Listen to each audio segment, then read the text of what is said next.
Ram Ram ji. Special Haryana CET के class में आप सबका स्वागत है। पहला प्रश्न देखो के है, हरियाणा का एक जिला है, जिले का नाम है यमुनानगर, और यमुनानगर जिले का क्षेत्रफल बताना आपने कि कितना है यमुनानगर जिले का क्षेत्रफल। 1267 वर्ग किलोमीटर, 1568, 1600 वर्ग किलोमीटर या फिर 1768 वर्ग किलोमीटर।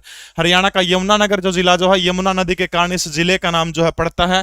तो तारीख आपने याद रखनी है, 1 नवंबर 1989 जो है, 1 नवंबर 1989 को जो है यमुनानगर हरियाणा प्रदेश का 14वां जिला बना था। ठीक है, 1 नवंबर 1989 को हरियाणा का कौन सा जिला बनता है, तो याद रखना हरियाणा का 14वां जिला बनता है। और कौन से जिले से जो है इसको अलग करने का काम किया गया था, तो अंबाला से जो है, अंबाला से अलग करके यमुना को हरियाणा प्रदेश का 14वां जिला बनाने का काम किया गया था। यमुना जो है आपने याद रखना, गन्ना उत्पादन जो है, गन्ना उत्पादन के अंदर हरियाणा के अंदर पहले स्थान के ऊपर। इसके अलावा यमुनानगर के अंदर एक जगह है, जगह का नाम क्या है, रादौर, और रादौर के अंदर हरियाणा सरकार ने जो है हल्दी प्लांट लगाने की घोषणा कहां पर की है, रादौर के अंदर जो है हल्दी प्लांट लगाने की घोषणा की है। इसके अलावा हरियाणा का यमुनानगर जो है, यमुनानगर के अंदर एक राष्ट्रीय पार्क है जिसका नाम है कालेसर है, और कालेसर जो है हरियाणा प्रदेश का सबसे बड़ा राष्ट्रीय पार्क है। यहाँ पर महादेव का एक मंदिर भी है।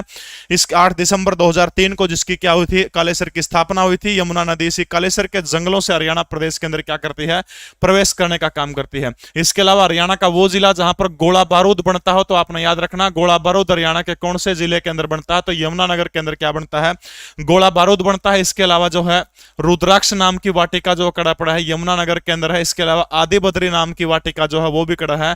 ये दोनों की दोनों वाटिकाएं हरियाणा के कौन से जिले के अंदर है, तो दोनों की दोनों हरियाणा के यमुनानगर के अंदर। ठीक है, इसके अलावा हरियाणा का पहला जो है वन शोध संस्थान कड़ा है, तो याद रखना हरियाणा का पहला वन शोध संस्थान।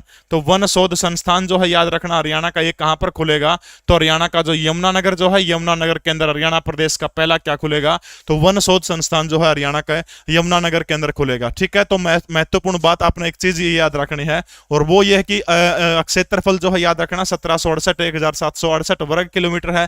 लेकिन जो यमुनानगर जिला प्रशासन जो है, यमुनानगर जिला प्रशासन के मुताबिक यहाँ का जो क्षेत्रफल है वो 1756 है। अगर ऑप्शन में 1768 नहीं मिला तो 1756 को आप ठीक कर सकते हो, बिल्कुल आपका ठीक माना जाएगा, क्योंकि ये जिला प्रशासन की तरफ से ही एचएसएससी ने ठीक माना है, ये वो है। ठीक है, तो हो जाओगा सारा का सारा। हरियाणा का यमुनानगर जो आपने याद रखना 1 नवंबर 1989 को 14वां जिला बना था, अंबाला से अलग करके। हल्दी का प्लांट जो है वो रादौर के अंदर लगाया जाएगा, जबकि कोई आपसे हल्दी की लैब पूछे तो हरियाणा के हिसार जिले के अंदर लैब लगाने का काम किया जाएगा। हरियाणा का पहला शोध संस्थान जो है वनों के ऊपर शोध करने वाला वो कड़ा खुलेगा, तो याद रखना हरियाणा के यमुनानगर के अंदर पहला शोध संस्थान खुलेगा। रुद्राक्ष वाटिका चौधरी देवीलाल हर्बल पार्क जो है वो कड़ा है यमुनानगर के अंदर है। इसके अलावा जो है गोला बारूद हरियाणा के कौन से जिले के अंदर बनता है, यमुनानगर के अंदर गोला बारूद बनता है। अगला प्रश्न देखिएगा भाई, भारत पूजा नदी जो है वो कौन से राज्य के अंदर बहती है। ये भारत पूड़ा नदी बहुत सारे ग्रंथों के अंदर, किताबों के अंदर इसका नाम भारत पूड़ा लिखा मिलता। ठीक है, तो भारत पूड़ा नदी आपने बतानी है। कल की क्लास की जो करंट अफेयर की क्लास थी उसके आंसर जो है टीम ने लगभग तो लिख दिए सारे के सारे, वो एक एक्सेल फाइल में लिखने लग रही है टीम। तो कल तक वो सारे के सारे कंप्लीट हो जाएंगे सबके उत्तर, तो आपको कल तक या फिर आज देर रात तक जो है टेलीग्राम में उन सबके उत्तर दे दूंगा, कोई चिंता वाली बात नहीं। ठीक है, रस राम राम भाई, बताओ शाबाश, भारत पुड़ा नदी जो है कौन से राज्य के अंदर बहती है, तमिलनाडु, कर्नाटका, केरला या फिर सिक्किम के अंदर। देसी बिल्कुल सही उत्तर दिया आपने। ये जो भारत पुड़ा नदी जो है केरल के अंदर एक नदी बहती है, जो केरल की सबसे लंबी नदी है, जिसका नाम क्या है, पेरियार नदी। केरियार जो है, पेरियार केरल की सबसे लंबी नदी है। और दूसरे नंबर की जो नदी कौन सी है, भरतपुड़ा नदी, कौन से राज्य की है, तो केरल की जो है दूसरी सबसे लंबी नदी कौन सी है, भरतपुड़ा नदी जो है दूसरी सबसे लंबी नदी है। चमन वाटिका हरियाणा के कौन से जिले के अंदर है, वाटिका यानी हर्बल पार्कों का और जिक्र है, तो आपने याद रखना है। बहुत बहुत धन्यवाद कल वाली वीडियो के लिए, आप लोग इतने देर रात तक 5,500 बच्चे 6,000 तक जुड़े रहे थे, बहुत बहुत धन्यवाद आप सभी का। ठीक है, तो चमन वाटिका अंबाला, यमुनानगर, हिसार या फिर पंचकुला के अंदर, तो कौन सी जगह पर हरियाणा के अंदर चमन वाटिका है। सबसे पहले देखो जो अंबाला जो है, अंबाला के अंदर जो है एक वाटिका, वाटिका नाम है शंकर वाटिका। इसके अलावा हरड़ हर्बल वाटिका, शंकर और हरड़ दोनों की दोनों कड़ा है, तो ये दोनों की दोनों अंबाला के अंदर है। यमुनानगर के अंदर रुद्राक्ष वाटिका जो है कड़ा है यमुनानगर के अंदर है। इसके अलावा आदि बद्री वाटिका जो है, आदि बद्री कड़ा है, आदि बद्री भी यमुनानगर के अंदर है। जिला हिसार की अगर मैं बात करूं तो जिला हिसार के अंदर 2 वाटिकाएं हैं, जिन वाटिकाओं का नाम क्या क्या है, एक तो खांडाखेड़ी के अंदर है मित्रसेन वाटिका। ठीक है, मित्रसेन वाटिका ये कड़ा है, ये भी हिसार के अंदर। इसके अलावा सतावर वाटिका, सतावर वाटिका जो है ये कड़ा है वो हरियाणा के हिसार जिले के अंदर है। तो चमन वाटिका आपने बतानी है, फटाफट कमेंट करके बताएं। कोई यमुनानगर कह रहा है, कोई पंचकुला कहने का काम कर रहा है। चमन वाटिका फटाफट बताएगा शाबाश। पंचकुला की अगर मैं बात करूं तो कपूर वाटिका, कपूर वाटिका इसके अलावा थापली वाटिका, थापली वाटिका, इसके अलावा टिक्कर ताल वाटिका, टिक्कर ताल, टिक्कर ताल वाटिका, ये सारे की सारी कौन से की है? पंचकुला की है। तो याद रखना चमन वाटिका जो है वो हरियाणा के कौन से जिले की है? तो चमन वाटिका जो है हरियाणा के अंबाला जिले के, ठीक है। तो अंबाला में तीन कौन सी होगी? चमन होगी, शंकर होगी, अरड़ होगी। यमुनानगर के अंदर रुद्राक्ष और आदि बद्री, हिसार के अंदर मित्रसेन और सतावर, पंचकुला के अंदर कपूर वाटिका, थापली वाटिका, टिक्कर ताल वाटिका। सबने बेरा भाई हरियाणा प्रदेश के अंदर सबसे ज्यादा जो ये वाटिका या हर्बल पार्क कौन से जिले के अंदर है? तो हरियाणा के रेवाड़ी जिले के अंदर सबसे ज्यादा पार्क है, ठीक है। तो रेवाड़ी जिले के पार्क जब आप ध्यान पढ़ो तो एक चीज आपने ध्यान रखनी है रेवाड़ी जिले की, कौन सी चीज ध्यान रखनी? देखो रेवाड़ी में कौन से है? नेताजी सुभाष चंद्र बोस SCB, इसके अलावा IG इंदिरा गांधी वाटिका, राजीव गांधी वाटिका, सरदार पटेल वाटिका, ठीक है। सरदार पटेल, ये जितने भी संत महापुरुषों के नाम की सारे उड़ पाओगे, ठीक है। सुभाष चंद्र बोस वाटिका, सुभाष चंद्र बोस ऊपर लिख दिया था, सरदार पटेल, इंदिरा गांधी। अच्छा, सर छोटूराम वाटिका, सर छोटूराम वाटिका, इंदिरा गांधी, राजीव गांधी, सरदार पटेल, सुभाष चंद्र, सर छोटूराम, जितने नाम मिलेंगे आपने ध्यान रखना है, जितने के जितने नाम मिलेंगे। इसके अलावा एक और रह गया महात्मा गांधी, ठीक है, महात्मा गांधी। ये सारी की सारी वाटिकाएं कोई आपसे पूछता है तो ये कौन से जिले के अंदर है? तो ये हरियाणा का कौन सा जिला है? महेंद्रगढ़ जिले के अंदर सारी की सारी वाटिकाएं, ठीक है। समझ में आ गया आपने? यानी सुभाष चंद्र बोस, इंदिरा गांधी, राजीव गांधी, सरदार पटेल, सर छोटूराम, महात्मा गांधी, ये सारे के सारे हर्बल पार्क कौन से जिले के अंदर है? अरे नवीन कुमार हो गया अर्जदे तो लग रहा हूं मैं मेरे, ना दिमाग खराब कर, तबीयत थोड़ी सी खराब है कल की, ठीक है। तो इन सारे के सारे जिले में क्या है? तो रुद्राक्ष वाटिका जो है ये सारे के सारे कौन से जिले के अंदर है? तो रेवाड़ी जिले के अंदर है। चमन वाटिका अंबाला जिले के अंदर है, ठीक है। भारत में नलकूप से सिंचाई की योजना किस वर्ष शुरू हुई थी? 1920, 1930, 1940 या फिर 1947 के अंदर? यानी कहना क्या कहो भाई, क्या था जो नलकूप से सिंचाई जो थी वो भारत में कब से शुरू हुई थी? देखो एक चीज याद रखनी है, भारत का सबसे सर्वाधिक सिंचित क्षेत्रफल कौन से राज्य के अंदर है? सर्वाधिक सिंचित क्षेत्रफल, तो सर्वाधिक सिंचित क्षेत्रफल जो है कौन से राज्य के अंदर? तो आपने याद रखना उत्तर प्रदेश के अंदर जो है सर्वाधिक सिंचित क्षेत्रफल है। क्षेत्रफल की दृष्टि से, क्षेत्रफल की दृष्टि से सिंचित प्रदेश कौन सा है? सबसे बड़ा सिंचित प्रदेश कोई आपसे पूछे तो याद रखना पंजाब जो है वो क्षेत्रफल की दृष्टि से सबसे बड़ा सिंचित प्रदेश है। गलत उत्तर भी आ रहे बहुत सारे बच्चों के। क्षेत्रफल की दृष्टि से सबसे बड़ा कौन सा? पंजाब जो है सिंचित प्रदेश है, ठीक है। वेरी गुड, शाबाश। राम राम भाई सुखदेव, सबकी बिल्कुल राम राम, सबकी बहुत बढ़िया, शाबाश।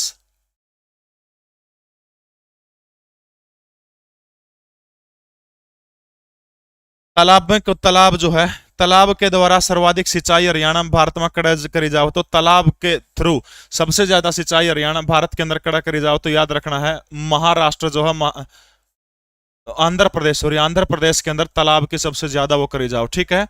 तो अच्छा नो पूछ ले भाई, असिंचित क्षेत्रफल भारत में सबसे ज्यादा कड़ा है? तो असिंचित क्षेत्रफल जो भारत में सबसे ज्यादा कड़ा है तो महाराष्ट्र के अंदर है। तो भारत में नलकूपों से सिंचाई की योजना जो है कब शुरू हुई थी? तो 1930 से जो है भारत में क्या हुआ था? नलकूपों से सिंचाई जो है कब शुरू होती है? तो 1930 से नलकूपों से सिंचाई शुरू होती है। जब कोई आपसे नो पूछ ले भाई, अरे भारत में सबसे घनी नलकूपों से सिंचाई कौन से राज्य के अंदर होती है? तो नलकूपों से सिंचाई पूछ ले सबसे ज्यादा, तो फिर आपका उत्तर उत्तर प्रदेश हो जाएगा। तालाब से सबसे ज्यादा सिंचाई के हो जाएगा उत्तर, फिर आपका आंध्र प्रदेश हो जाएगा। सबसे ज्यादा असिंचित क्षेत्र कौन सा हो जाएगा? महाराष्ट्र आ जाएगा। सर्वाधिक सिंचित क्षेत्र उत्तर प्रदेश। क्षेत्रफल की दृष्टि से सबसे बड़ा सिंचित प्रदेश पूछ ले तो आपका कौन सा है? राम राम भाई सभी को, कौन सा है? तो वो पंजाब हो जाएगा। अगला प्रश्न देखो भाई, क्या है? हरियाणा में सबसे कम गेहूं का उत्पादन कौन से जिले के अंदर होता है? फटाफट बताओ शाबाश। हरियाणा प्रदेश के अंदर सबसे कम गेहूं का उत्पादन जो है कौन से जिले के अंदर होता है? देखो सबसे ज्यादा जो है, सबसे ज्यादा फसल अगर मैं बात करूं तो यहां पर हरियाणा का सिरसा जिला जो इसको आप पकड़ने का काम करते हैं। सिरसा के अंदर क्या सबसे ज्यादा है? गेहूं, कपास, आड़ू, खट्टे फल, खट्टे फल, ये सिरसा के अंदर सबसे ज्यादा, ठीक है।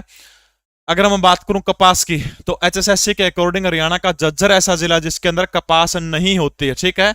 कपास नहीं होती है HSSC के अकॉर्डिंग हरियाणा का कौन सा जिला है? वो झज्जर जो है जिसमें कपास को नहीं होती, ठीक है। गेहूं यानी झज्जर सप्ताह, कपास सप्ताह गणी, सिरसा सप्ताह थोड़ी कड़ा होगी झज्जर में। गेहूं सप्ताह गणी सिरसा के अंदर और सप्ताह थोड़ी गेहूं कड़ा होगी तो हरियाणा का पंचकुला जो है, हरियाणा के पंचकुला के अंदर जो है गेहूं जो है आपने याद रखना सबसे थोड़ी जो कड़ा गेहूं होगी तो याद रखना है सबसे थोड़ी गेहूं आपने याद रखना कड़ा हुआ तो पंचकुला के अंदर। डांगर पशु पूछ ले, हरियाणा के हिसार में सबसे ज्यादा पशुधन है, सबसे थोड़ा पशुधन आपसे कोई पूछे तो सबसे ज्यादा सबसे थोड़ा पशुधन है वो कड़ा होगा, पंचकुला के अंदर होगा, ठीक है। अच्छा, नो पूछ ले कि सर्वाधिक फलों का उत्पादन हरियाणा का कौन सा जिला करता है, तो सर्वाधिक फलों का उत्पादन भी हरियाणा का कौन सा जिला करता है, सिरसा जिला जो है, अपने याद रखना, सिरसा जिला सर्वाधिक फलों का उत्पादन करने वाला हरियाणा प्रदेश का जिला, ठीक है। सर्वाधिक कौन सा करता है, सिरसा। यमुनानगर के मैं बात करूं तो यमुनानगर के अंदर जैसे गन्ना है, यमुनानगर गन्ना है, प्याज है, हल्दी है, पपीता है, इसके अलावा मिर्च है। इन चीजों के अंदर हरियाणा का कौन सा जिला पहले नंबर के ऊपर है, यमुनानगर, ठीक है। गन्ना, प्याज, हल्दी, पपीता, मिर्च, गन्ना, प्याज, हल्दी, पपीता, मिर्च जो है, इन सारे के सारे जो, ठीक है, इन सब में जो है कौन सा जिला पहले स्थान के ऊपर है, यमुनानगर है, ठीक है। और सिरसा जो सा गेहूं, कपास, आड़ू, खट्टे फल, सर्वाधिक फल कौन से जिले में हो, सिरसा के अंदर, और कपास सबसे ज्यादा सिरसा के अंदर और सबसे थोड़ी जज्जर के अंदर, गेहूं सबसे घनी सिरसा के अंदर, सबसे थोड़ी पंचकुला के अंदर, ठीक है। इन चीजों के लिए आपने इनको याद रखना है। अगला प्रश्न देखो, इनमें से कौन सा मोटा अनाज नहीं है, तो फटाफट बताइएगा शाबाश, इनमें से जो है कौन सा जो है याद रखना आपने, मोटा अनाज इनमें से कौन सा नहीं है, तो बताइए शाबाश, मक्का, बाजरा, मूंग या फिर रागी। मोटा अनाज जो है, मोटा अनाज कौन सा है, तो बताइएगा शाबाश। मोहित केप करा गरिमा के हल्दी का प्लांट नहीं है भाई, हल्दी की लैब है हिसार में, प्लांट रादौर में है, 3-4 बार जिक्र हो लिया अपना अमित राम राम भाई। हल्दी का प्लांट जो है वो रादौर, यमुनानगर, हल्दी की लैब जिला हिसार के अंदर लागेगी, ठीक है। सूरज सिंह कह रहे हैं धन धन सतगुरु तेरा ही आसरा। अच्छा, वाह जी वाह। बताओ शाबाश, मोटा अनाज इनमें से कौन सा नहीं है। मोटा अनाज आपने ध्यान रखना है, भारत के अंदर बहुत सारे मोटे अनाज हैं। बाजरा कह रहे हैं मोटा अनाज नहीं है, वेरी गुड। क्या दिया जाए आपको, ज्वार, बाजरा, रागी, जई, कैमून एक मोटा अनाज हो है भाई। देखड़ा तो मेरा भी को नहीं, लेकिन मूंग जो है, मूंग मोटा अनाज को नहीं होता, बाकी सारे के सारे कौन से हैं, मोटे अनाज है, ठीक है। किस जिले का पचरंगा अचार बहुत फेमस है, बताओ शाबाश। पचरंगा अचार हरियाणा के कौन से जिले का फेमस है, कौन से जिले का फेमस है, जींद है, पानीपत है, सोनीपत है, फरीदाबाद है। पचरंगा अचार कौन से जिले का फेमस है, फटाफट बताइएगा शाबाश। बिल्कुल भाई, जींद है, पानीपत है, सोनीपत है या फिर फरीदाबाद है। पचरंगा अचार कौन से जिले का फेमस है, ये चीज आपने बताना है। बिल्कुल आसान सा प्रश्न है। पानीपत हरियाणा का 3 बार जिला कौन सा बना था, तो याद रखना 3 बार जिला बनने वाला प्रदेश को जिला कौन सा है, पानीपत है। पानीपत को वीवर सिटी के नाम से हरियाणा में किसको जाना जाता है, तो वीवर सिटी के नाम से भी किसको जाना जाता है, पानीपत जो है, पानीपत को वीवर सिटी के नाम से जाना जाता है, ठीक है। अगर मैं पानीपत की बात करूं तो 2-4 चीजें आप पानीपत की याद रख सकते हो, जैसे हरियाणा का पहला वस्त्र और अनाज बैंक जो है, हरियाणा का पहला वस्त्र और अनाज बैंक जो था वो कड़ा खुला था, तो याद रखना पानीपत के अंदर, ठीक है। इसके अलावा एक गेट है, गेट का नाम क्या है, सालारगंज गेट। ये जो सालारगंज गेट जो इसको क्या कहा जाता है, पानीपत का गेटवे ऑफ पानीपत कहा जाता है, ठीक है। गेटवे ऑफ पानीपत कौन से गेट को कहा जाता है, तो याद रखना सालारगंज गेट जो है, सालारगंज गेट को क्या कहा जाता है, गेटवे ऑफ पानीपत किसको कहा जाता है, सालारगंज गेट को गेटवे ऑफ पानीपत कहा जाता है, ठीक है। इसके अलावा मैं पानीपत की बात करूं तो बहुत सारे व्यक्ति हैं, याद रखना है पानीपत से जो इन्होंने हरियाणा प्रदेश का गौरव बढ़ाने का काम किया है। एक व्यक्ति है जिनका नाम है आचार्य देवव्रत, ठीक है। आचार्य देवव्रत कौन से राज्य के राज्यपाल फिलहाल, आचार्य देवव्रत हैं। इसके अलावा गगन नारंग हैं, गगन नारंग। इसके अलावा मोहित अहलावत हैं, मोहित अहलावत, मोहित अहलावत फिल्मों के अंदर हैं। इसके अलावा नीरज चोपड़ा हैं, नीरज चोपड़ा। ये सारे गगन नारंग है, देवव्रत है, मोहित अहलावत है या फिर नीरज चोपड़ा है।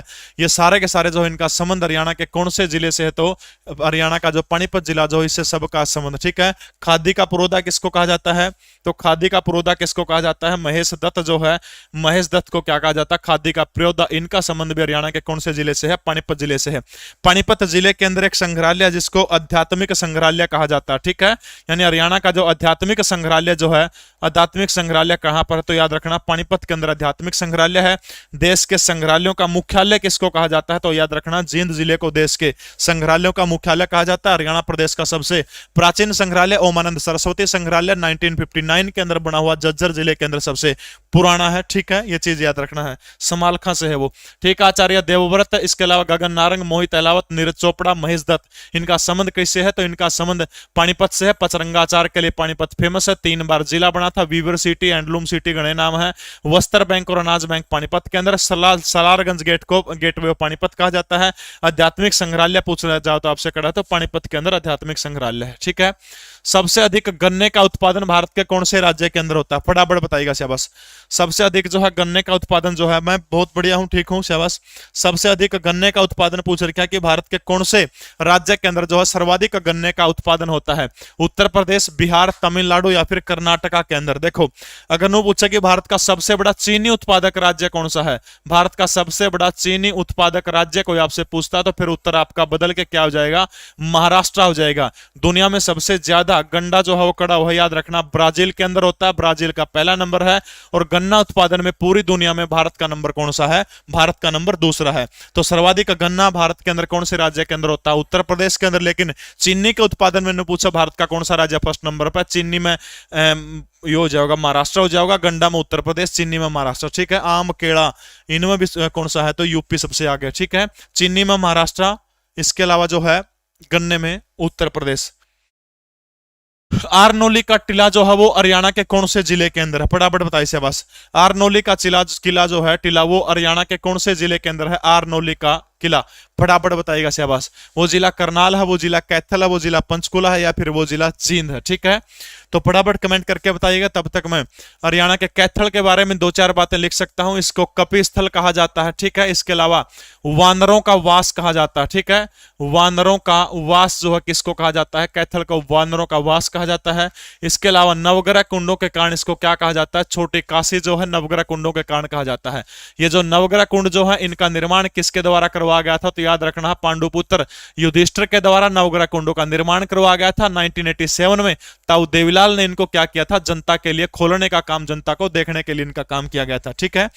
तो इसके अलावा कैथल की अगर मैं बात करूं तो यहां पर एक टिला है, टिले का नाम क्या है, बालू का टिला, ठीक है। बालू का टिला जो है, बालू का टिला आप कह सकते हैं। इसके अलावा एक और टिला है अंजनी का टिला, ठीक है। अंजनी का टिला जो है वो कौन से इसके अंदर है, वो भी कड़ा है। अंजलि का टिला भी कैथल के अंदर है। इसके अलावा कैथल के अंदर एक गांव है, गांव का नाम कौन सा है, थेह पोलर।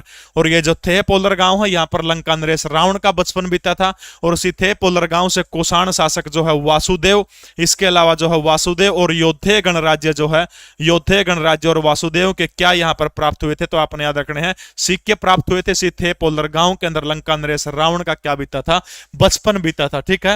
हाँ, रजिया सुल्तान का मकबरा भी कैथल के अंदर है। तो याद रखना ये आरनोली का टिला ये हरियाणा के कौन से जिले के अंदर, कैथल जिले के अंदर है। कपिस्थल, वानरों का वास, छोटी काशी, नवग्रह कुकुंडों का कारण छोटी काशी कहा जाता है। युधिष्ठिर ने बनवाया था इनको। जनता के लिए पहली बार किसने खोला था, 1987 में चौधरी देवीलाल ने खोला था। बालू का टिला, अंजनी का टिला, थे पोलर, इसके अलावा जो वासुदेव और कुषाणों के सिक्के कहां पर मिले, तो आपने याद रखना कैथल के अंदर मिले हैं। कैथल जिले का एक गांव है, गांव का नाम है मुंदरी। मुंदरी जो गांव जो है एक ऐसी मान्यता है, इसी मुंदरी गांव के अंदर जो है लव और कुश जो है, मुंदरी गांव के अंदर लव और कुश को भगवान वाल्मीकि ने रामायण सुनाने का काम किया था, ठीक है। यानी किस हरियाणा के किस गांव के अंदर भगवान वाल्मीकि ने लव कुश को रामायण सुनाने का काम किया गया था, तो आपने ध्यान रखना है। तो बिल्कुल गुरुद्वारों का शहर भी आप इसको कह सकते हो, ठीक है। तो कैथल जिले का जो मुंदरी गांव जो है, इसी मुंदरी गांव के अंदर जो है आपने ध्यान रखना है भगवान वाल्मीकि जो है, भगवान वाल्मीकि ने क्या किया था, यहाँ पर रामायण जो थी रामायण सुनाने का काम किया था। बिल्कुल मंजी साहिब गुरुद्वारा आप कह सकते हो। वाल्मीकि शोध संस्थान की स्थापना भी कैथल के अंदर होगी, ठीक है। मुंदरी गांव याद हो जाएगा कौन सा गांव है, मुंदरी गांव के अंदर ये स्थापना करने का, मुंदरी गांव के अंदर जो है ये बहुत बड़ा महान काम हुआ था। ये चीज आपने ध्यान रखनी है। अच्छा, नो पूछे कि हरियाणा में अरे हो गया यार, रजिया सुल्तान का मकबरा क्या था, गलत पड़ रही है रजिया का, तो ए बोली छोरी, टोपियों वाला गुरुद्वारा बिल्कुल ओढ़े, ठीक है। हिंदू कोड बिल के रोके जाने के बाद किस वर्ष डॉक्टर भीमराव अंबेडकर ने मंत्रिमंडल से इस्तीफा दे दिया था। हिंदू कोड बिल जो था उसको रोक दिया गया था, और उसको रोकने के बाद जो है फटाफट बताने का काम करेगा कि डॉक्टर भीमराव अंबेडकर ने मंत्रिमंडल के अंदर, जब जवाहरलाल नेहरू की पहली मंत्रिमंडल जो थी, तो याद रखना पहली मंत्रिमंडल के अंदर 2-3 सदस्य ऐसे थे। लेबर पार्टी से शायद डॉक्टर भीमराव अंबेडकर हुआ करते थे, लेबर पार्टी होगी, मैं कंफर्म नहीं हूं शायद। इसके अलावा जनसंघ से श्यामा प्रसाद मुखर्जी हुआ करते थे। तो सबसे पहले जो है श्यामा प्रसाद मुखर्जी ने 1951 के अंदर जो था सबसे पहले नेहरू मंत्रिमंडल से या फिर मंत्रिमंडल से इस्तीफा देने वाले भारत के पहले मंत्री कोई आपसे पूछता है तो कौन है, तो याद रखना श्यामा प्रसाद मुखर्जी जो है ये उद्योग मंत्री थे भारत के, और मंत्रिमंडल से इस्तीफा देने वाले भारत के पहले मंत्री कौन थे, श्यामा प्रसाद मुखर्जी थे। और हिंदू कोड बिल के रोके जाने के बाद जो है 1951 के अंदर भीमराव अंबेडकर जो थे भारत के पहले कानून मंत्री थे, उन्होंने क्या किया था, इस्तीफा देने का काम किया था। डॉक्टर भीमराव अंबेडकर से पहले भारत के कानून मंत्री थे, उनका कोई नाम बता सकता जब अंतरिम सरकार हुआ करती थी, अंतरिम सरकार थी जब 2 सितंबर 1940 को जवाहरलाल नेहरू के नेतृत्व के अंदर एक अंतरिम सरकार का गठन हुआ था, उस अंतरिम सरकार में भारत का कानून मंत्री कौन था, फटाफट कमेंट करके बताइएगा वो बंदा कौन था। ठीक है, तो 1991 में डॉक्टर भीमराव अंबेडकर ने इस्तीफा दे दिया था, 1956 में इनकी मृत्यु हो जाती है, 1990 में भीमराव अंबेडकर को भारत रत्न से सम्मानित किया जाता है। अगला प्रश्न देखिए अच्छा बस, बाबर के समय हरियाणा के किसानों से कितना लगान लिया जाता था। बाबर जो है, बाबर के समय में जो है, सबको दीपावली की बहुत बहुत शुभकामनाएं। बलदेव ऐसा तो कोई नाम नहीं है, ना ना ना ना, बिल्कुल मुस्की, जोगेंद्र नाथ मंडल। आप गूगल में काम करना, जोगेंद्र नाथ मंडल। ये जोगेंद्र नाथ मंडल वो शख्स हैं जिस टाइम पर जब भारत और पाकिस्तान जब अलग अलग होते हैं तो बहुत बड़े दलित नेता हुआ करते थे भारत के, जोगेंद्र नाथ मंडल खास तौर पर इस इलाके के बहुत बड़े दलित नेता हुआ करते थे। ठीक है, अब यो जो हिस्सा जो है उराड़ा एक जगह आया करती, सिलो नाम का एक बहुत बड़ा एरिया हुआ करता। जब जनमत संग्रह हुआ था तो जोगेंद्र नाथ मंडल दलितों के बहुत बड़े नेता थे, और ये जो एरिया जो था ये कौन सा देश था, पूर्वी पाकिस्तान हुआ करता था उस समय। तो जोगेंद्र नाथ मंडल के कहने से यहाँ के लोगों ने पूर्वी पाकिस्तान के पक्ष में वोट डाला, बहुत बड़ा क्षेत्र भारत का कहां चला गया, पाकिस्तान के पास चला गया। अब जोगेंद्र नाथ मंडल आपको पता है पाकिस्तान के पहले कानून मंत्री बने थे, यानी एक हिंदुस्तान के संविधान की रूपरेखा तैयार करने में एक दलित की बड़ी भूमिका थी। पाकिस्तान का संविधान तैयार करने वाला भी एक बहुत बड़ा वकील था जिसका नाम जोगेंद्र नाथ मंडल था, वो भी एक दलित था। पाकिस्तान ने उनको वहां बुलाया, मंत्री बनाया, लेकिन पहली ही कैबिनेट की बैठक से उनको बाहर कर दिया जाता था, कोई भी फैसला नहीं लिया जाता था, उनको बिना बताए सारे फैसले लिए जाते थे, यानी उनको एक हिंदुस्तानी होने की नजर से देखा जाता था। आखिरी में 13 पेज का, लियाकत अली जो प्रधानमंत्री थे उनको 13 पेज का इस्तीफा सौंप के जोगेंद्र नाथ मंडल वापिस आ जाते हैं, और हर व्यक्ति को जो पाकिस्तान से प्रेम रखता है उसको वो 13 पेज का इस्तीफा गूगल पे मिल जाएगा जोगेंद्र नाथ मंडल का, प्रत्येक व्यक्ति को इस्तीफा पढ़ना चाहिए वो। ठीक है, तो याद रखना है कि बाबर के समय हरियाणा के किसानों से कितने प्रतिशत लोन जो था लगान बरसा जाता था, तो 50% जो है बाबर के समय ये कितना था, 50% किया जाता था। ठीक है, अगला प्रश्न देखिएगा, सत्यशोधक समाज की स्थापना 1873 में कहां पर हुई थी। सत्यशोधक समाज जो है ज्योतिबा फूले, इनके द्वारा किसकी स्थापना की गई थी, सत्यशोधक समाज की स्थापना करने का काम किया गया था। और बहुत सारे समाज हैं उनके भी आप थोड़ी जानकारी रखिएगा। प्रार्थना समाज, प्रार्थना समाज की स्थापना कब की गई थी, किसके द्वारा की गई थी। ब्रह्म समाज, ब्रह्म समाज की स्थापना कब और किसके द्वारा और कहां पर की गई थी। ठीक है, तो बताइएगा शाबाश फटाफट कमेंट करके कि सत्यशोधक समाज की स्थापना कहां पर हुई थी। 1873 के अंदर तारीख थी 24 सितंबर 1873 को, 24 सितंबर 1873 को सत्यशोधक समाज की स्थापना लाहौर, अमृतसर, बेंगलुरु या फिर बंबई, कौन सी जगह पर हुई थी। बहुत सारे बच्चे गलत उत्तर दे रहे हैं, बहुत बढ़िया शाबाश। जो प्रार्थना समाज जो है अपने याद रखना, प्रार्थना समाज की 31 मार्च वो तारीख थी जब प्रार्थना समाज की स्थापना 1867 के अंदर कहां पर हुई थी, बंबई के अंदर हुई थी। ठीक है, 1867 के अंदर 31 मार्च के दिन बंबई जो है, बंबई के अंदर जो है प्रार्थना समाज की क्या हुई थी, स्थापना हुई थी। ब्रह्म समाज के संस्थापक आप सभी को पता है कौन है, राजा राम मोहन राय हैं, जिनको भारतीय जागरण का क्या कहा जाता है, पिता कहा जाता है। और राजा राम मोहन राय के द्वारा कोलकाता के अंदर क्या किया गया था, ब्रह्म समाज की स्थापना करने का काम किया गया था। ठीक है, कब की गई थी, 1828, बिल्कुल सही है। 1828 के अंदर जो है ब्रह्म समाज की स्थापना कोलकाता से राजा राम मोहन राय के द्वारा की गई थी। पांडुरंग के द्वारा प्रार्थना समाज की स्थापना करने का काम किया गया था। ज्योतिबा फूले जिन्होंने किताब लिखी थी, किताब का नाम आपने याद रखना, किताब का नाम क्या है, गुलामगिरी नामक किताब जो है ज्योतिबा फूले के द्वारा लिखी गई थी। और ये जो सत्यशोधक समाज की वास्तव में जो गठन हुआ था वो पुणे के अंदर हुआ था। अगर ऑप्शन में पुणे नहीं है तो तब आप बेंगलुरु चूज कर सकते हो, सॉरी बंबई चूज कर सकते हो। अगर बंबई ऑप्शन में ना हो तब आप क्या कर सकते हो, तब फिर आपने पुणे चुनना है। ठीक है, पुणे में करी गई थी, वास्तविक जगह पुणे है, 24 सितंबर 1873 को। लेकिन अगर ऑप्शन में पुणे दे नहीं रखा तो फिर आप महाराष्ट्र का क्या चूज कर सकते हो, बंबई जो है उसको चूज कर सकते हो। अच्छा, रामकृष्ण मिशन की स्थापना कब हुई थी, रामकृष्ण मिशन की स्थापना। ठीक है, रामकृष्ण मिशन की स्थापना फटाफट बताइए कब हुई थी। वो तारीख थी 1 मई 1897, 1 मई 1897 को किसकी स्थापना हुई थी? रामकृष्ण मिशन की स्थापना। दीपावली की सभी को शुभकामनाएं। 1 मई 1897 को जो किसकी स्थापना हुई थी? रामकृष्ण मिशन की स्थापना हुई थी। गुलामगिरी नामक किताब लिखने का काम किया था। दलितों के ऊपर जो अत्याचार हो रहे थे उनसे लड़ने के लिए ज्योतिबा फूले के द्वारा किताब लिखी गई थी। ठीक है, अगला प्रश्न देखिएगा, चपटी कुल्हाड़ी के साक्ष्य कहां से मिले हैं? हरियाणा के अंदर जो चपटी कुल्हाड़ी जो है उसके साक्ष्य जो है, भाई आज सिर्फ पढ़ाने का मूड है, अन्य एक्टिविटी कुछ नहीं होगी। ठीक है, तो आप सिर्फ सीरियस होकर प्लीज बोर्ड की तरफ देखते रहे, कमेंट करते रहे। मैं सबके कमेंट विजिबल है, मेरे को सब दिख रहे हैं। चपटी कुल्हाड़ी के साक्ष्य कहां से मिले हैं? भिवानी जिले का मिथ्याथल, जिसको क्या कहा जाता है? सिंधु सभ्यता का पूर्वी डोमेन किसको कहा जाता है? तो सिंधु सभ्यता का पूर्वी डोमेन किसको कहा जाता है? मिथ्याथल को कहा जाता है। फतेहाबाद जिले का कुनाल, जहां से कौन सी संस्कृति के प्रमाण हमको मिले हैं? याद रखना, हाकड़ा संस्कृति के प्रमाण मिले हैं। कोई नो पूछा कि चोलिस्तान पाकिस्तान के अंदर एक जगह, वहां भी हाकड़ा के प्रमाण मिले हैं। यानी सबसे प्राचीन, जो आपको याद रखे कि सबसे प्राचीन हाकड़ा संस्कृति के प्रमाण हमें कहां से मिले हैं? तो कुनाल से मिले हैं। ठीक है, राखीगढ़ी क्षेत्रफल की दृष्टि से भारत का सबसे बड़ा सिंधु घाटी सभ्यता का क्षेत्र है। ठीक है, बालू बताइए साहब, चपटी कुल्हाड़ी के साक्ष्य जो है हमें कहां से मिले हैं? चपटी कुल्हाड़ी। अच्छा, कुणाल के अंदर खोज कब की गई थी? खुदाई कुणाल के अंदर खुदाई कब की गई थी? कुणाल में खुदाई कब की गई थी? हाँ बिल्कुल, वो जिक्र करूंगा, कुणाल से मुक्त मिला है उसका जिक्र भी करूंगा। ठीक है, बताओ शाबाश, कुणाल के अंदर खुदाई कब की गई थी? कुणाल के अंदर खुदाई कब की गई थी? नो पूछे कि कौन सा स्थान हरियाणा में हड़प्पा से भी पुराना है? यानी हड़प्पा, या नो पूछ ले किस स्थान से हरियाणा में हड़प्पा से भी पूरो हड़प्पा के अवशेष मिले? तो उसका उत्तर फिर क्या हो जाएगा? कुणाल हो जाएगा, जहां पर हड़प्पा से भी क्या मिले हैं? पहले के अवशेष मिले हैं। कहां से मिले हैं? कुणाल से मिले हैं। और अपने याद रखना, कौन सी नदी के तट पर हुआ करता था? तो सरस्वती नदी जो है, सरस्वती नदी के तट के ऊपर कुणाल हुआ करता था, जहां पर, जिसको आप हरियाणा के प्राचीन गांव भी आप कह सकते हो। बहुत प्राचीन यह चीजें हैं। 2 मुकुट यहां पर मिले थे। इसके अलावा चांदी का हार भी कहां से मिला था? कुणाल से मिला था। ठीक है, चांदी का हार जो था वो कहां से मिला था? इसके अलावा सोने के मणके थे, वो भी कहां से मिले थे? कुणाल से मिले थे। इसके अलावा चपटी कुल्हाड़ी भी कहां से मिली थी? तो याद रखना, कुणाल में।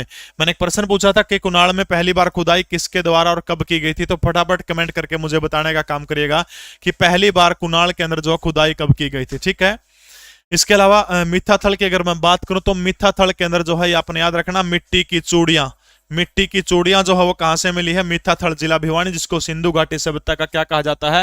हाँ, राजसी मुकुट, बिल्कुल आप सही कह रहे हैं। तो सिंधु घाटी सभ्यता का पूर्वी डोमेन कहा जाता है, यहां से मिली। ठीक है, इसके अलावा हाथी दांत की पिन, एक दिन मैंने जिक्र किया था, हाथी दांत की पिन मिली थी। इसके अलावा लिख दूंगा फिर भी, मिथ्याथल से हाथी दांत की पिन मिली थी। इसके अलावा पत्थर का मैलखोरा जो था वो भी कहां से मिला है? वो भी उड़ता मिला है। इसके अलावा दुनिया अभी क्रिकेट 18वीं सदी में क्रिकेट खेलना शुरू किया होगा दुनिया ने, लेकिन पत्थर की एक गेंद जो थी वो कहां से मिली? हमने पत्थर की गेंद बालू से भी मिली है और पत्थर की गेंद मिथ्याथल से भी मिली है। गोल गेंद पता नहीं क्या खेला करते थे वो लोग उसके साथ में। यानी पत्थर की गेंद जो है करता मिली है, बालू से भी मिली है और करता मिली है। मिथ्याथल जो है, मिथ्याथल से भी क्या मिली है? पत्थर की गेंद हमें मिली है। ठीक है, तो याद हो जाओगा, चपटी कुल्हाड़ी कड़ से मिली है। तो कुणाल फतेहाबाद जो है, जहां से हाकड़ा एक कृषि सभ्यता थी, जैसे अपनी सीसवल सभ्यता भी खेती युगीन सभ्यता है, तो हाकड़ा सभ्यता भी क्या है? खेती से संबंधित सभ्यता है ये भी। अगला प्रश्न देखिएगा, अशफाक उल्ला खान को फांसी किस साल दी गई थी? अशफाक उल्ला खान, एक ट्रेन थी जिसका नाम है 8 down Lucknow Saharanpur passenger train का आपने नाम सुना होगा। ये ट्रेन जो है, ये जो ट्रेन कांड, इसको अब नाम बदल दिया गया, इसका नाम ट्रेन एक्शन कर दिया गया है। हिंदुस्तान रिपब्लिक एसोसिएशन के सदस्यों के द्वारा क्या किया गया था? उस धन को लूटने का काम किया गया था जो धन हमारा था, हिंदुस्तानियों का धन था, जिनके अंदर मुख्य किरदारों के अंदर अशफाक उल्ला शामिल थे, महान देशभक्त अशफाक उल्ला। इसके अलावा ठाकुर रोशन सिंह, राजेंद्र नाथ लाहिड़ी, इसके अलावा महान मेरे आदर्श राम प्रसाद बिस्मिल, ये सारे के सारे लोग हुआ करते थे। और इन सब ने मिलकर के काकोरी ट्रेन एक्शन को अंजाम देने का काम किया था। अब जो अशफाक उल्ला जो थे, अशफाक उल्ला इस्लाम धर्म को मानने वाले थे, जबकि जो ये राम प्रसाद बिस्मिल जो थे वो हिंदू थे, उनके पिता एक पुजारी थे। अब देखो, एक चादर आपको दारीवाल की चादर होकर जो है और कंपनियां की चादर हो है, एक चादर किसी ने दान में दी थी अशफाक उल्ला को। प्रेम से भेंट करने का काम किया था। अब उस ट्रेन एक्शन के दौरान जब पहली गोली चलाई जाती है, एक यात्री को लग जाती है और वो जो ट्रक था बड़ा सा बक्सा, उसको ट्रेन से नीचे डाल दिया जाता है। विडंबना ये रहती है कि जो चद्दर अस्फापुल्ला को भेंट की गई थी, बड़ी कीमती चद्दर थी, अस्फापुल्ला वो चद्दर उसी ट्रेन के अंदर भूल जाते हैं। अंग्रेजों के पास कोई सोर्स नहीं था कि किन्होंने इस ट्रेन कांड को अंजाम दिया है। स्विट्जरलैंड, स्विस या आयरलैंड की पता नहीं कहां की पुलिस आती है, उसके बाद में उस चद्दर से धोबी को पकड़ती है और धोबी बता देता है कि यह चद्दर तो अस्फापुल्ला की थी। और धीरे धीरे करके सारे के सारे क्रांतिकारी जो थे, सारे के सारे क्रांतिकारी इसके अंदर पकड़े जाते हैं। एक एक्सेसिव पर्सन आते हैं कि किन किन लोगों को फांसी दी गई थी, उन सब के नाम और कहां पर फांसी दी गई थी। राम प्रसाद बिस्मिल, नाम याद रखना है, राम प्रसाद बिस्मिल जो है। नंबर 2 अशफाक उल्ला, असफाफुल्ला, अशफाफुल्ला, अशफाफुल्ला। नंबर 3 ठाकुर रोशन सिंह, ठाकुर रोशन सिंह, ठाकुर रोशन सिंह। और चौथा नाम कौन सा है? राजेंद्र नाथ लाहाड़ी। चौथा नाम कौन सा है? राजेंद्र नाथ लाहाड़ी। इन महान देशभक्तों को काकोरी ट्रेन एक्शन के कारण क्या किया गया था? फांसी देने का काम किया गया था। अब अगर आप किसी को पता है तो फटाफट मुझे बताइएगा कि इनको कहां कहां पर फांसी देने का काम किया गया था। एक जेल में फांसी नहीं दी गई थी, कारण सबसे बड़ा यह था क्योंकि चिंगारी भड़क सकती थी, इसलिए अंग्रेजों ने क्या किया था, इनको अलग अलग फांसी देने का काम किया था। सभी को, लगभग सबको क्या किया था, अलग अलग फांसियों के अंदर, अलग अलग जेलों के अंदर इनको फांसी देने का काम किया गया था।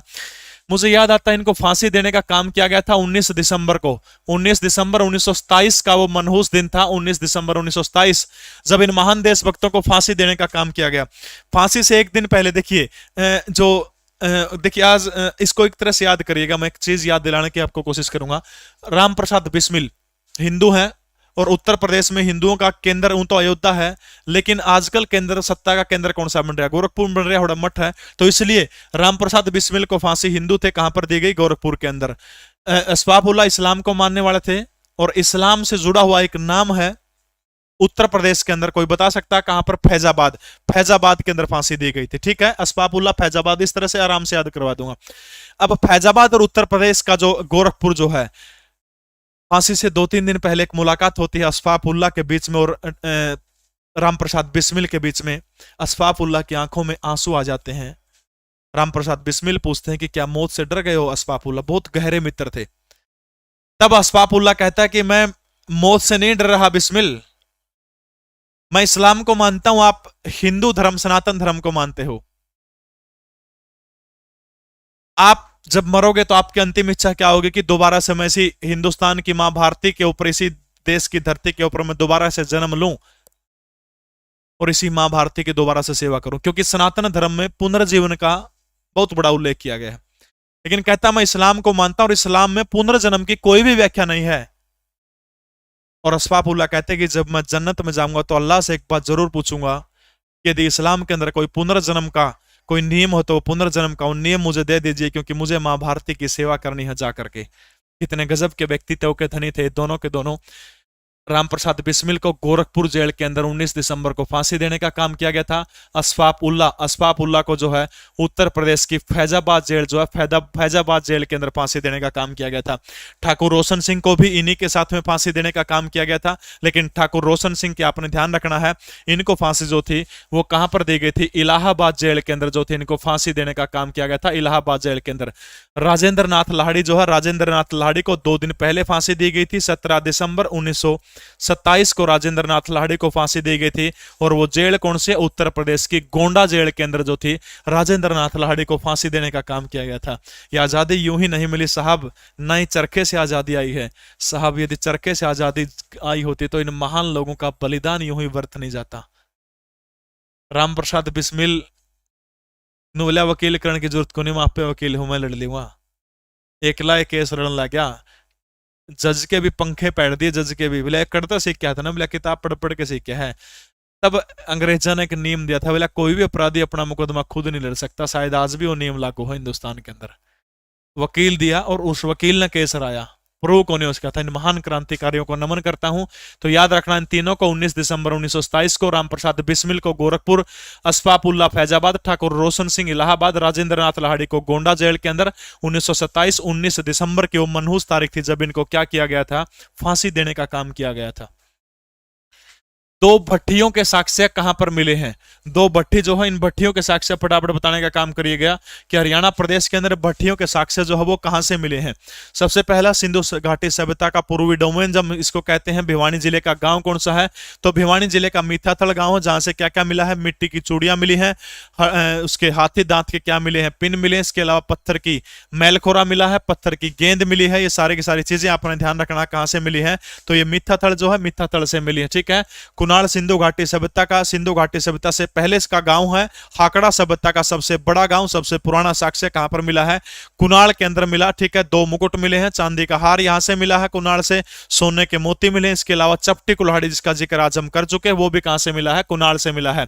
गिरावड़ गांव जो पड़ता है कौन से जिले के अंदर पड़ता है? तो गिरावड़ गांव जो है रोहतक जिले के अंदर पड़ता है। ठीक है। गिरावड़ कहां पड़ता है? रोहतक जिले के अंदर पड़ता है। गिरावड़ से कौन सी सभ्यता के अवशेष मिले? तो आपने याद रखना सीसवाल सभ्यता के। एक तो सीसवाल सभ्यता जो हिसार जिले की सीसवाल सोंठी सभ्यता है, इसके अलावा गिरावड़ से सीसवाल के अलावा जो है हाकड़ा सभ्यता के भी प्रमाण मिलते हैं हमें। ठीक है। हाकड़ा कृषक सभ्यता थी जो पाकिस्तान के चोलिस्तान के अंदर फैली हुई है। तो दोनों चीज याद रखनी है। गिरावड़ कौन से जिले के अंदर पड़ता है? गिरावड़ जिला रोहतक के अंदर पड़ता है।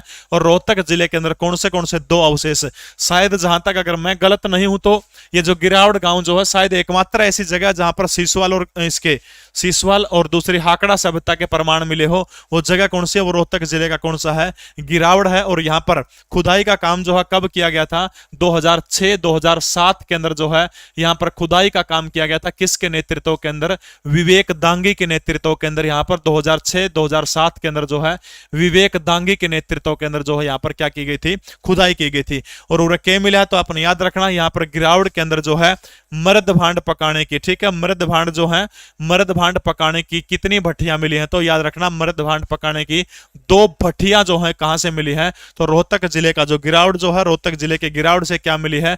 दो भट्टियां मिली हैं। ये चीज आपने याद रखनी है।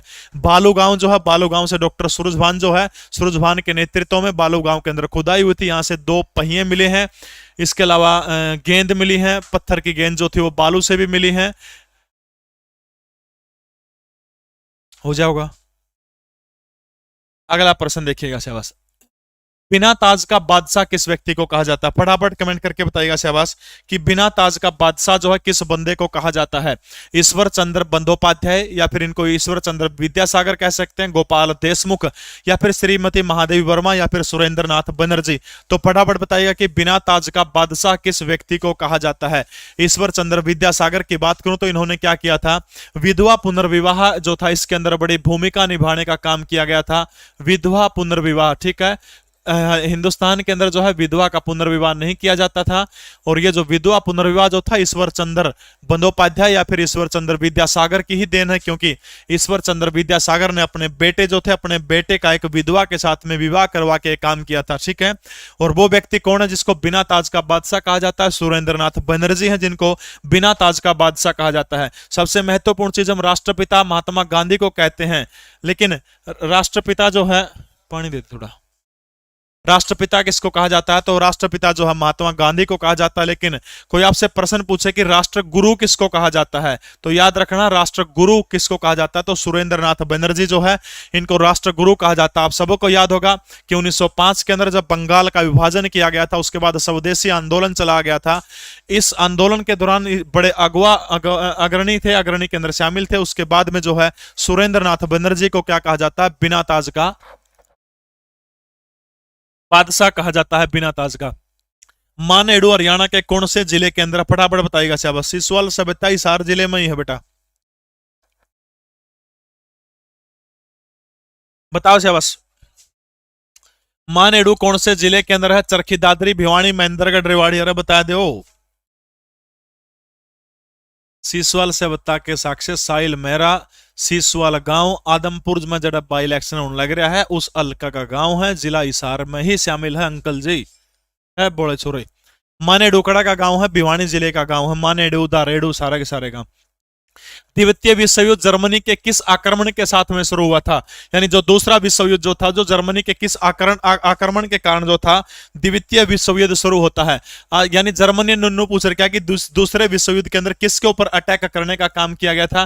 तारीख थी 1 सितंबर 1939 को हिटलर के द्वारा जो है आक्रमण करने का काम किया गया था ऑस्ट्रिया के ऊपर, ब्रिटेन के ऊपर, रूस के ऊपर या फिर पोलैंड के ऊपर। तो फटाफट बताएगा कि ये जो आक्रमण जो था हिटलर के द्वारा या फिर जर्मनी के द्वारा किसके ऊपर करने का काम किया गया था? जर्मनी के द्वारा जो है पोलैंड के ऊपर आक्रमण किया गया था।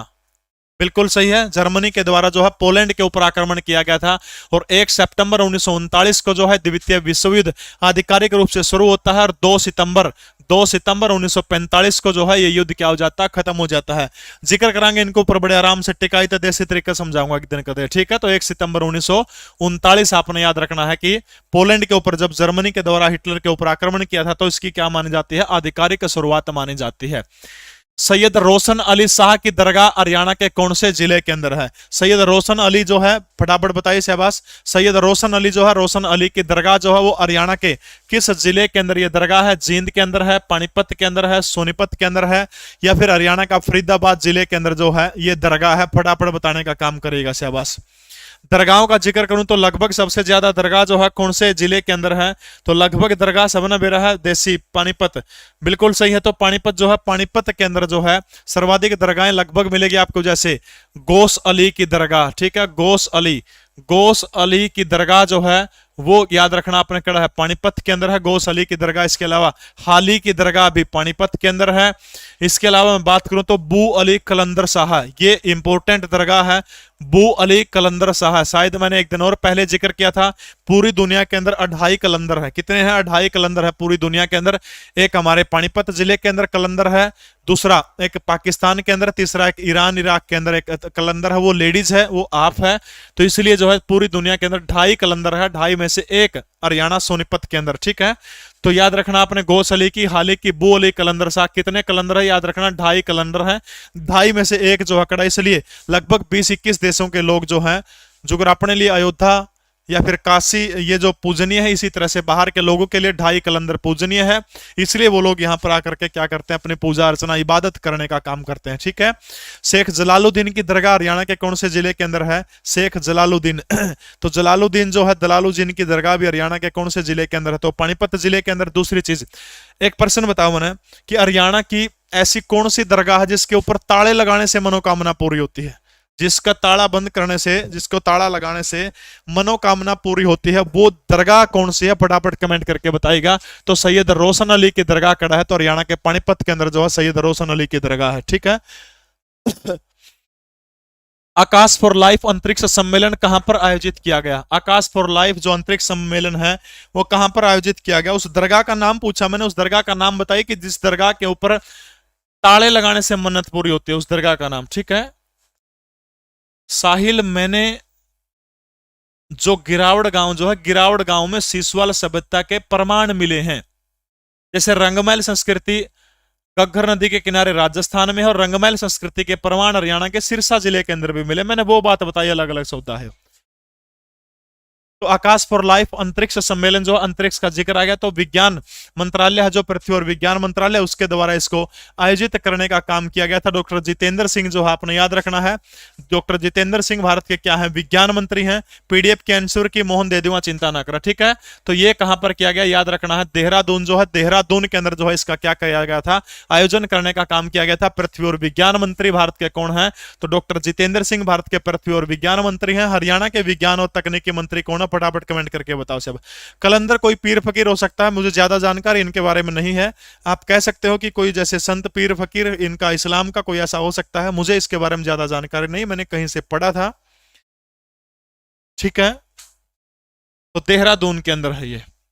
सरोवर की जानकारी देने वाला अभिलेख हरियाणा में कौन से जिले से मिला है? यानी तालाब जो है, सरोवर की जानकारी देने वाला अभिलेख जो है वो हरियाणा के अंदर कहां से मिला है? उस अभिलेख का नाम आपने बताना है, कहां से मिला है। कुरुक्षेत्र जिले के अंदर एक अभिलेख मिला था, अभिलेख का नाम क्या है? पेहवा अभिलेख, ठीक है।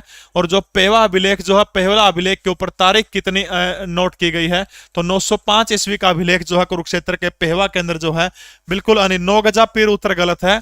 बू अली कलंदर शाह की दरगाह के ऊपर कहते हैं कि ताले लगाने लगाने से मनोकामना पूरी होती है, बू अली कलंदर शाह। ठीक है, तो दूसरी चीज जो है 905 ईस्वी के अंदर जो है पेहवा अभिलेख मिला था, और पेहवा अभिलेख क्या बताता है कि हरियाणा के अंदर किसका शासन था, महेंद्र पाल जो राजा जो है महेंद्र पाल का शासन था। इसके अलावा पेहवा अभिलेख हमें एक बात की जानकारी और देता है कि हरियाणा प्रदेश के ऊपर जो है तोमर वंश का शासन हुआ करता था। इस बात की जानकारी कौन सा अभिलेख देने का काम करता है, कुरुक्षेत्र का पेहवा अभिलेख जो है वो तोमर वंश की जानकारी देने का काम करता है। इसके अलावा पेहवा अभिलेख जो है, पेहवा अभिलेख के अंदर एक बात और लिखी हुई है कि यहां पर विष्णु मंदिर के निर्माण की बात भी की गई है। बहुत बढ़िया, शाबाश। और ये जो सरोवर की जानकारी देने वाला जो अभिलेख जो है वो कहां से मिला, इसको करनाल अभिलेख कहते हैं। और ये अभिलेख जो है याद रखना आपने, इसकी लिपि हरियाणा में सबसे अलग है, खरोष्ठी लिपि का एकमात्र अभिलेख इसको बताया जाता है। ठीक है, यानी ये जो करनाल का अभिलेख जो है इसकी लिपि कौन सी है, तो खरोष्ठी लिपि जो है, खरोष्ठी लिपि का यह अभिलेख है जिसके अंदर किसका जिक्र किया गया है, सरोवर की जानकारी का जिक्र किया गया। ठीक है, तो याद रखना पेहवा अभिलेख 905 ईस्वी राजा महेंद्रपाल का जिक्र है। इसके अलावा कुरुक्षेत्र का पेहवा अभिलेख ये बताने का काम करता है कि यहां पर तोमर वंश के राजाओं का क्या रहा था, शासन रहा था। दिशा ए रणनीतिक हवाई अड्डे का शुभारंभ भारत के कौन से राज्य के अंदर किया गया है, दिशा ए रणनीतिक जो है खरोष्ठी तैनी खरोष्ठी, दिशा ए रणनीतिक हवाई अड्डे जो है इसका निर्माण भारत के कौन से राज्य के अंदर किया गया है, उत्तर प्रदेश के अंदर, गुजरात के अंदर, तमिलनाडु के अंदर या फिर हरियाणा प्रदेश के अंदर। आप समझ सकते हैं कि कहां पर चुनाव हो रहे हैं, तो चुनाव आजकल कहां हो रहे हैं, तो लगभग जो है उत्तर प्रदेश के अंदर नहीं है, गुजरात के अंदर चुनाव हो रहे हैं।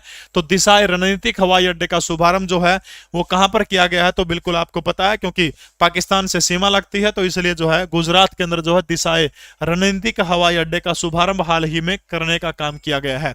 बहुत एंडी प्रश्न है, बताओ बच्चा बस। मंडकोला वेटलैंड हरियाणा के कौन से जिले के अंदर है, वेटलैंड आर्द्र भूमि होती है, भिंडावास और सुल्तानपुर दो आर्द्र भूमियों को रामसर कन्वेक्शन के अंदर शामिल किया गया है। लेकिन यह प्रश्न को चला गया कि मंडकोला वेटलैंड जो है यानी मंडकोला आर्द्र भूमि हरियाणा के कौन से जिले के अंदर है, गुड़गांव के अंदर है, फरीदाबाद के अंदर है, मेवात के अंदर है, या फिर पलवल जिले के अंदर है, या कौन से जिले के अंदर। सतनामी धरती से राम राम, शाबाश। उस जिले का नाम बताना जहां पर मंडकोला वेटलैंड है। बसई वेटलैंड हरियाणा के कौन से जिले के अंदर है, तो बसई वेटलैंड हरियाणा के गुरुग्राम जिले के अंदर है।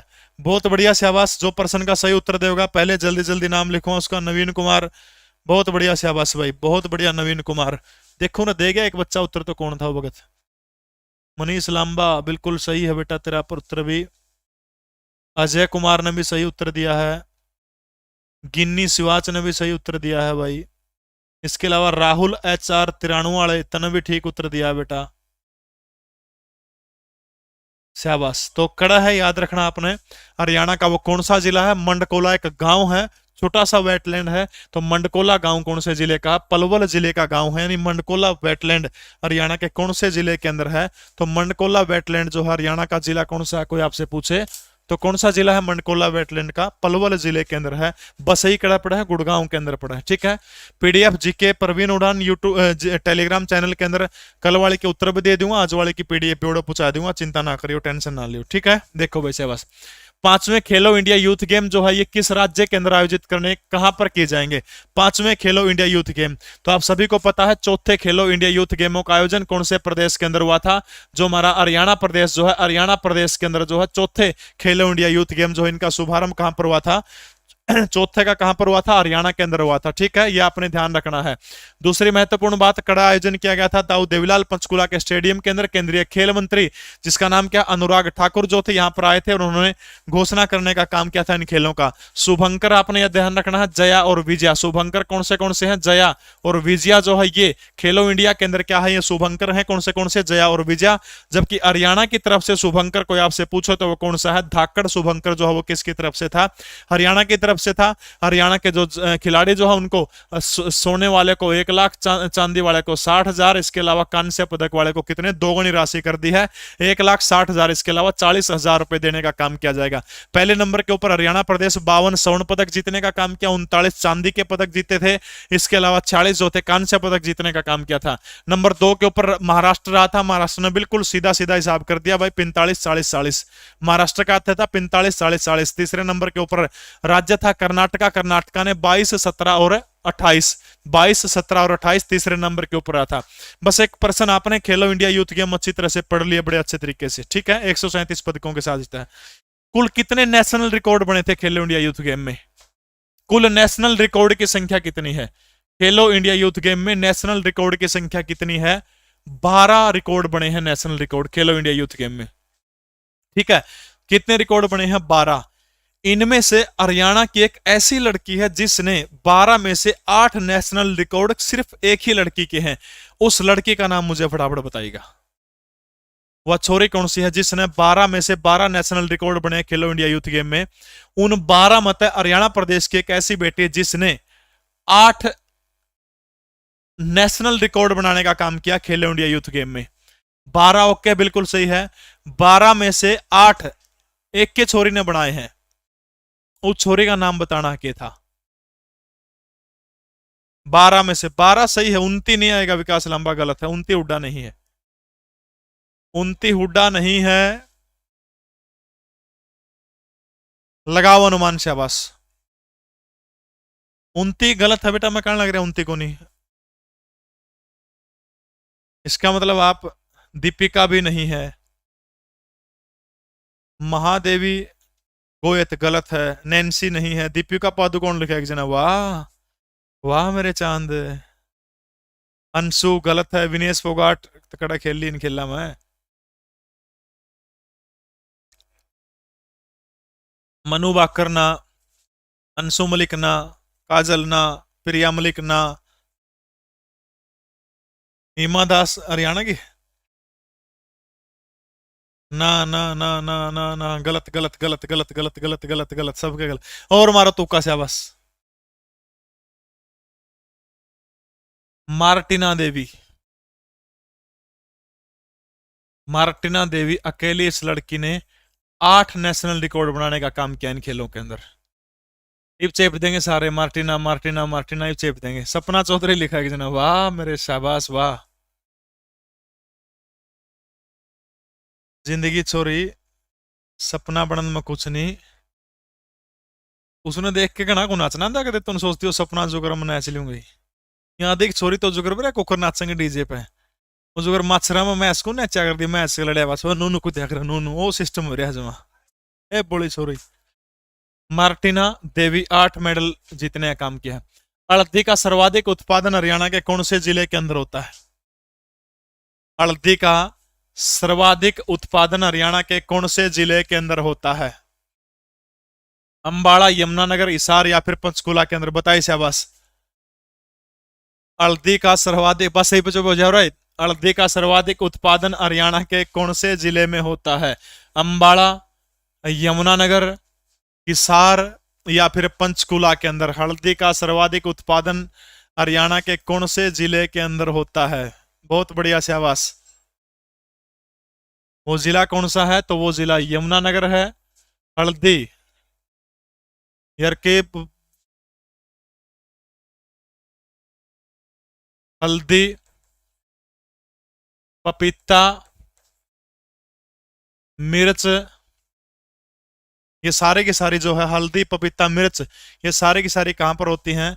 हरियाणा का यमुनानगर जिला जो है हल्दी पपीता मिर्च जो है इन सब का सर्वाधिक जो है कहां पर होता है? वो यमुनानगर के अंदर होता है। इसके अलावा गन्ना जो है, गन्ना भी सबसे ज्यादा यमुनानगर के अंदर होता है। रादौर के अंदर हल्दी प्लांट, हिसार जिले के अंदर हल्दी की लैब। बस इतनी चीज आपने ध्यान रखनी है। स्वच्छता सर्वेक्षण 2022 में भारत का सबसे स्वच्छ राज्य कौन सा है? फटाफट बताएगा शाबाश। स्वच्छता सर्वेक्षण 2022 जो है, इस स्वच्छता सर्वेक्षण 2022 के अंदर भारत का सबसे स्वच्छ राज्य पूछ रहे क्या? कौन सा सबसे स्वच्छ राज्य? तो फटाफट आप बताने का काम करेगा। मध्य प्रदेश, गुजरात, महाराष्ट्र या फिर असम? कौन सा है? फटाफट बताने का काम करेगा सबसे स्वच्छ राज्य भारत का। देखो 2022 के अंदर 2-4 चीजें आपने याद रखनी है। इंदौर, इंदौर याद रखना है। इंदौर जो है, इंदौर शहर जो है वो भारत का पहला 7 स्टार कचरा मुक्त, 7 स्टार कचरा मुक्त शहर जो है, ठीक है, 7 स्टार कचरा मुक्त शहर इंदौर कौन सा शहर बना? भारत का ऐसा पहला शहर कौन सा जो कचरा मुक्त 7 स्टार शहर बना है? वो कौन सा है? इंदौर याद रखना आपने, ठीक है। अच्छा, इसके अलावा 2-4 चीजें आपने इसके बारे में और बात याद रखनी है। सबसे स्वच्छ शहर नंबर 1 के ऊपर कौन सा बना है? मध्य प्रदेश, दूसरा छत्तीसगढ़, तीसरा महाराष्ट्र। मध्य प्रदेश, एमपी, छत्तीसगढ़ और तीसरा कौन सा बना है, तो महाराष्ट्र जो है तीसरा को क्या बना है, महाराष्ट्र। ये तीनों के तीनों जो है पहला दूसरा तीसरा, मध्य प्रदेश छत्तीसगढ़ और महाराष्ट्र जो है आपने याद रखना, ये तीनों स्वच्छता सहज शहरों के अंदर चुने गए। ठीक है, फास्ट मूवर सिटी का अवार्ड किसको दिया गया, फास्ट मूवर सिटी। ठीक है, fast mover city, fast mover city का अवार्ड जो है किसको दिया गया है, फास्ट मूविंग सिटी का अवार्ड किसको दिया गया है, फास्ट मूवर और मूविंग। ठीक है, इंडिया लेवल के ऊपर फास्ट मूवर सिटी का अवार्ड जो है किसको दिया गया है, कर्नाटका जिले की एक जगह, जगह का नाम क्या है, शिवगंगा कर्नाटक। ठीक है, शिवगंगा कर्नाटक को जो है क्या दिया गया है, फास्ट मूवर सिटी का और फास्ट मूविंग सिटी का अवार्ड किसको दिया गया है, धारूहेड़ा और बवानीखेड़ा नगर पालिका को। ठीक है, धारूहेड़ा और बवानीखेड़ा नगर पालिका को फास्ट मूविंग का अवार्ड दिया गया, जबकि फास्ट मूवर का अवार्ड किसको दिया गया है, तो फास्ट मूवर का अवार्ड किसको दिया गया है, शिवगंगा। जगह कोई पूछे आप तो शिवगंगा कड़ा पड़ती है, तो याद रखना आपने कर्नाटका के शिवगंगा को ये दिया गया है। ग्रामीण स्वच्छता सर्वेक्षण के अंदर सबसे नंबर 1 शहर कौन सा, तो याद रखना है भिवानी जो है ग्रामीण स्वच्छता सर्वेक्षण के अंदर पहले नंबर पर आने वाला हरियाणा भारत का पहला जिला है। कालवान बर्ड सेंचुरी पार्क हरियाणा के कौन से जिले के अंदर है, बताइए शाबाश। कालवान बर्ड सेंचुरी पार्क जो है, ये सेंचुरी पार्क हरियाणा के कौन से जिले के अंदर है, अंबाला, यमुनानगर, जींद या फिर पंचकुला, बताइए शाबाश। ये सेंचुरी पार्क जो है हरियाणा के कौन से जिले के अंदर है, फटाफट बताइएगा शाबाश। भिवानी कह रहे हैं तो याद रखना है ये, तो ये याद रखना जींद जिले का बर्ड सेंचुरी पार्क। ठीक है, कौन सा है, जींद जिले का है। 2022 का बेलंडी पुरस्कार किसको दिया गया है, बेलंडी पुरस्कार जो है किसके द्वारा दिया जाता है, फ्रांस की एक पत्रिका है उसके द्वारा दिया जाता है, फ्रेंच की पत्रिका के द्वारा। फुटबॉल के क्षेत्र में जो है ये दिया जाता है। ठीक है, बेलंडी जो है फुटबॉल के क्षेत्र में पुरस्कार दिया जाता है, आपने ध्यान रखना है। और ये पुरस्कार बेलंडी जो है फ्रांस की एक पत्रिका के द्वारा इन दोनों को दिया गया है, करीम बेंजेमा और अलेक्सिया पुटेल्स, इन दोनों को जो है 2022 का बेलंडी पुरस्कार जो है किस खातिर दिया जाओ, तो फुटबॉल के क्षेत्र में दिया जाता है। इन दोनों को जो है ये पुरस्कार मिला है। ठीक है, डॉक्टर जसवीर सिंह ने हरियाणा की मिट्टी को कितने भागों में बांटने का काम किया है।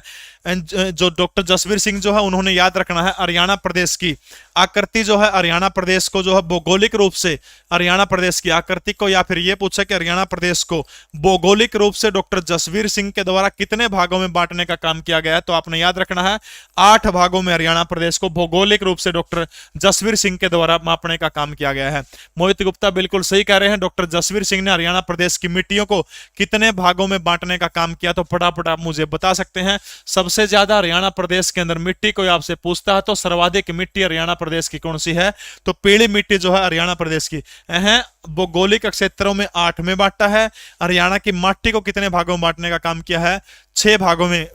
यूट्यूब के ऊपर जाओगे जिसका माटी समझ में नहीं आती है तो यूट्यूब पर लिखिए हरियाणा की मिट्टी परवीन उड़ान, बहुत बढ़िया मैप बना के गजब के तरीके से समझा रखी। ठीक है, देखो कौन सी मिट्टी है, पहली मिट्टी कौन सी डॉक्टर जसबीर के द्वारा बताई गई है, अत्यंत हल्की मिट्टी। कौन सी बताई गई है, अत्यंत हल्की मिट्टी।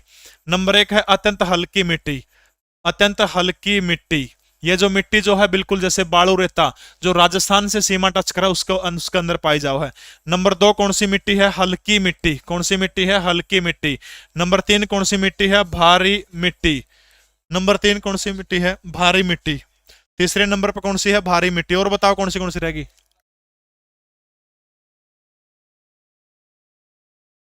और बताओ कौन सी मिट्टी रहेगी शाबाश।